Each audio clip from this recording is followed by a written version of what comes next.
Hey guys, welcome back to ArtosisCasts. Very excited about today's game. We're going to have Best, who has been playing like he's the best Protoss in the entire world, and playing some amazing Protoss vs. Zerg games lately, going up against Effort, who is one of the very best Zergs in the world, has recently returned. This guy is so active right now. There's no question he's looking to rejoin the Pro League scene, to get into ASL more. I mean, the potential for the second ASL season this year is insane. Effort is the only player in the world with a winning record against Flash. Sulky and Flash are just super god tier. Best, Snow, Light, unbelievable shape, all of them. Don't forget, Hero and Queen are looking great right now. I mean, it is a beautiful time for Brood War. And I'm just so excited to have Effort back and playing. So, yeah, very excited to see what this game on Eclipse will look like, Best versus Effort. Yeah, and a gateway opener here for Best. Gonna go ahead and probe scout off of that. You know, this is a map where going for a cannon rush this is like the most common cannon rush map, and people normally walk around the other way, so like there's a lot of mind games involved. You know, going for that gateway opener, I don't know that he'll be able to really get too much done. It is like an overpool here, it looks like, from Effort. So he's going to be like completely fine, whether it was cannons or zealots or whatever. Overpool is just kind of like the catch-all opener for Zerg. Kind of in each matchup at the moment. Like I guess ZVZ I don't get to see too much right now. 0 ZVZs in this season of ASL. But yeah, that's it's become a very popular build. You know, it's always been popular against Protoss, but even against Terran nowadays, like Sulky using that as a standard opener. Just kind of giving you that additional safety. Anyways, the pylon goes down from Best. He's just going to block that that position. Zealot going to walk around the Overlord path. So as you can see, walking way around. And in fact, his probe sees the secondary Overlord. So Best might utilize this Overlord either for false information, like he might do something like run past it and go back home that way, so that Effort thinks there's something here. But you can see Effort's very quickly blocking this lane so that he can see incoming Zealots. And you can... Okay, so Best was trying to avoid it, but he just barely got seen there. And Effort should have seen that. Obviously, we don't know where his eyes were looking, but he should have seen that. Now, obviously, he sees it with the Zealot chasing those Zerglings. A couple Zerglings going back towards this gateway. Nexus has already started. Obviously, 2 Lings aren't going to get too much done. 4 Lings coming out now. Almost. Little bit of mistargeting there, I guess, technically. More Zerglings pop out. So yeah, Zealots, or rather, Best Zealot gets taken out very quickly. Doesn't really get any damage done, but did force some more units. Forge gets started. You can see the pulled back position that we've talked about a lot in the ASL cast, for instance, where this is going to be well guarded against Hydra bus, so that you can get that +1 finished. These 2 Lings being a little bit annoying. Best is taking it really seriously, which makes sense, because Effort is like one of the kings of having Lings in your base. I can't tell you the amount of games I've seen of Effort back in the Kespa days where like even 2 Lings in someone's base. Oh my god, he killed 2 probes with 2 Lings. The hell? But the amount of games I've seen where stuff like that happens from Effort, it's a lot. He's really, I mean, his micro, his multitasking is super top tier. It's actually... I almost feel like I'm beginning to tear up here, like remembering how strong he was back in those Kespa days.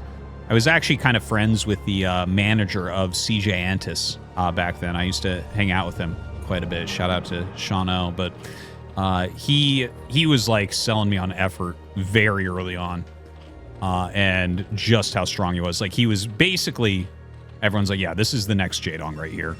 And I think he basically was, yeah. I mean, he did have a ridiculously good career, and he's had a ridiculously good career, even remastered, excuse me. You know, I don't want to sing his praises all day, but the guy is so talented. He's so good. God, I wish I was that good at StarCraft, man. Whew. Anyways, it is a Hydralisk opener, and he's actually going range. So this is the variant where you go range and mass Ling. So normally you get about 5 or 6 Hydras. I've seen people go as high as 8, and you gun down the wall, and then you flood with Lings. It's a very, very good build.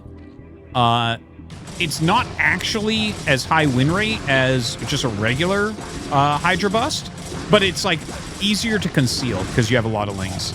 Now, the Zealots actually have done such a good job for Best here, and he's infiltrating into this third base, and he sees Hydras popping. And seeing 3 drones here, he knows exactly what he's up against. He'll start adding... Ooh, I just heard a drone die. He'll start adding cannons here in a second, but he knows that right now, Effort is super, super busy. By the way, like, this rush is already almost held, just from what the Zealots have done. He's killed off, like, every Zergling. The build doesn't really function without the Zerglings because it's a range rush. Like you have a certain amount of Hydras and you just gun the wall down because you're out of range of the cannons, and then the Lings run in and swarm, but there's no Lings. He does get up to a regular drone count for a 3-hatch Hydra, so I think this is... The funny thing is, this was originally going to be the range plus Zergling 3-hatch Hydra, and it's turning into a regular-ish 3-hatch Hydra, which is obviously going to hit a lot slower because he spent so much money on other stuff. But like, he's got a drone count that goes much closer to, 22 is what you hit a normal 3-hatch Hydra with. He's on 23 now. Normally, the range version with the Lings, you've made so many Lings that you actually have less drones. It's like 18, 19 drones, something like that. I don't know if they have like a set number where they're like, this is the perfect execution of it, but it's somewhere in that range. Okay, so he is gunning down this gateway still. Good stuff. Oh, you gotta be careful there. If you start losing Hydras, oh, he can hit this without getting hit, but it's very hard, and you have to kind of like... You can't even click here. He'd have to pull the Hydra back. Like, let's say he pulls it back to here, and then click it there. Like, units have to move like a certain minimum amount. You can't click like... See, you're still on it. See how I'm trying to click right next to it? You're still on it. So as soon as you get off it, that's actually too far. The cannon hits here. Okay, he runs in, and he will try to gun down. He guns down 1 cannon, so that's going to give him a better angle down here. A very easy-to-hit angle. Where he's going to be able to get the pylon. The forge, I think he should be able to kill as well. Best instantly start another cannon. +1 on the way. More macro hatches as well. He has droned up a little bit more also. Best is just waiting for Zealot legs, and then he's going to go.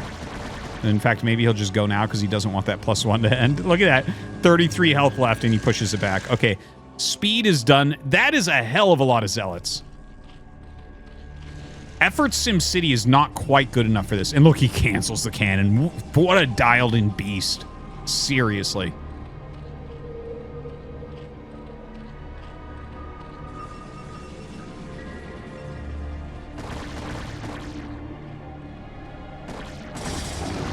Okay, he's going to come up and go after the evolution chamber. And he's breaking this because it's part of the SimCity.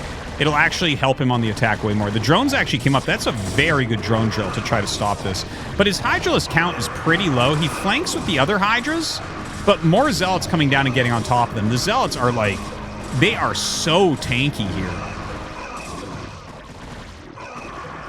Look at that, just shredding a lot of Hydras. And even though the Hydras are technically going to hold this wave of Zealots, like, Best is on 54 probes. He is easily able to add more gateways, continue his production, continue his upgrades, and all that good stuff. And that's exactly what he's up to right now. Looking just fantastic.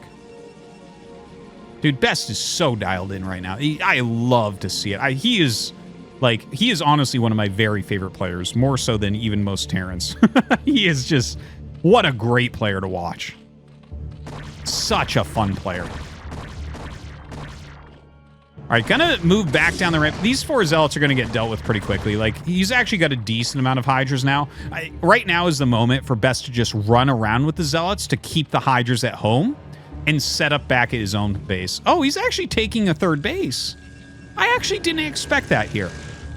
I'm gonna go with it and say that that is probably the best thing that he could do.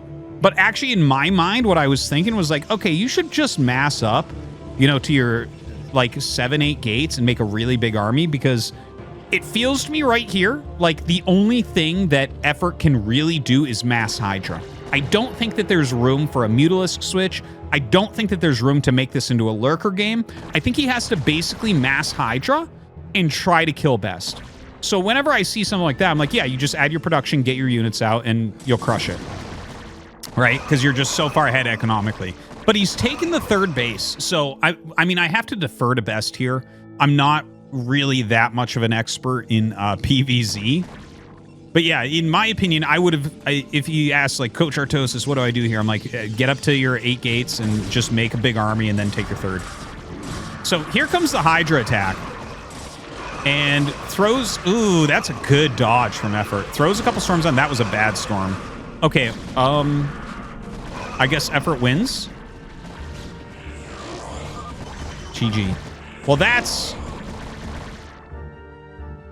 I guess I shouldn't have kowtowed to what Best did and been like, I didn't even think of that, but I guess that's probably good because he's so good right now. Yeah, it turns out just basic theory of StarCraft wins out again. If your opponent can only win via making a lot of units and attacking you, make a lot of units instead of an expansion. Okay. Thanks for watching. See you next time.